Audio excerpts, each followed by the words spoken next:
अस्सलामुअलैकुम, आप देख रहे हैं टीवी 49 न्यूज यूके और मैं हूं मुनीर पीरज़ादा। आइए आपको ले चलते हैं आज की खबर की जानिब।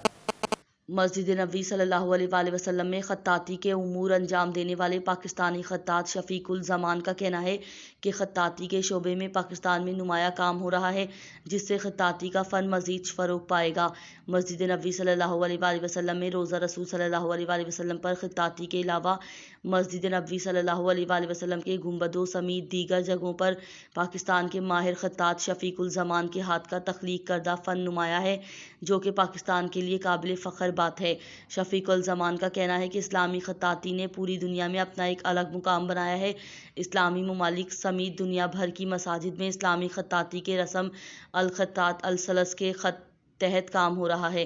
शफीकुल ज़मान का कहना है कि पाकिस्तान में फ़न खत्ताती के हवाले से नुमाया काम हो रहा है, जिससे खत्ताती का फ़न फ़रोग़ पा रहा है। शफीकुल ज़मान गुज़िश्ता 35 सालों से मस्जिद नबी सल्लल्लाहु अलैहि वसल्लम में बतौर खत्तात अपने फ़राइज़ अंजाम दे रहे हैं, जिन्होंने मस्जिद नबी सल्लल्लाहु अलैहि वसल्लम में कदीम और जदीद तौसीई मंसूबे में अपने हाथ से तख्लीक करदा खत्ताती से मज़ीद आयात मुबारका और अहादीस मुबारका को लिख कर सजाया है।